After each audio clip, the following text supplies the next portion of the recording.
presented by SS Music.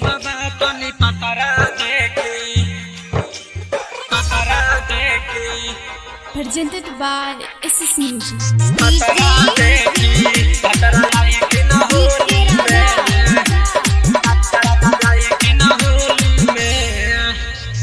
कहीं तो दाल चाउर आटा ले आई भारी समय से अबाए के सुलझाई। कहीं तो दाल चाउर आटा ले आई भारी समय से अबाए के सुलझाई। पैसा ले ले बानी चोली में हे बाबा तनी पतरा देखी।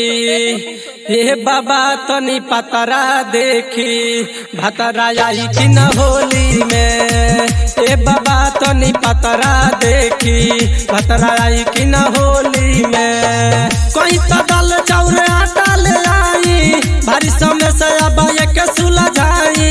कहीं तो दाल चाउर आटा ले आई भारी समय से अबाए के सुलझाई। पैसा ले ले बानी चोली में हे बाबा तनी पतरा देखी।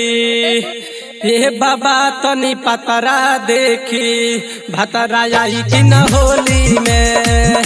हे बाबा तनी पतरा देखी भतरा आई कि न होली में। हे बाबा तनी पतरा देखी पतरा देखी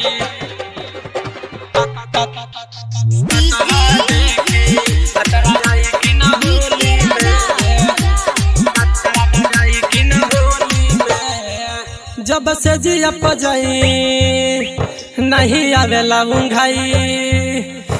जब से जिया पजाई नहीं आवेला उंघाई। सपनों में टड़ा पावे बाबा हो। हई देखी हमार हाथ तनी बुझली न बात तनी कदी न भलाई बाबा हो। कहवा बाड़े बलमुआ बताई ये से कवनो मंत्र चलाई।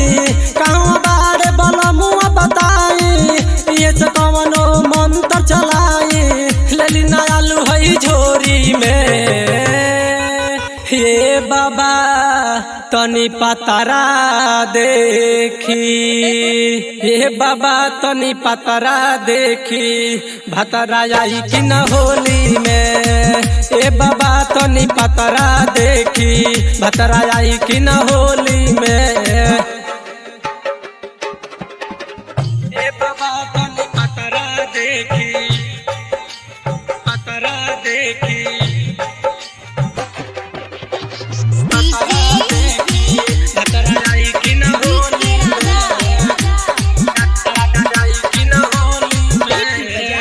हिले लागल चरपाई जबल नियंगड़ाई।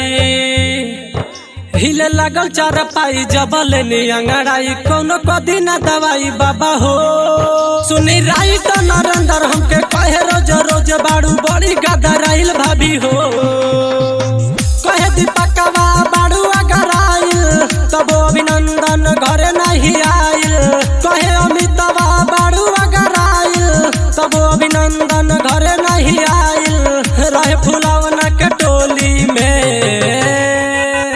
हे बाबा तनी पतरा देखी। हे बाबा तनी पतरा देखी भतरा आई कि न होली में। हे बाबा तनी पतरा देखी भतरा आई कि न होली में। Recording studio red angel music Raxaul.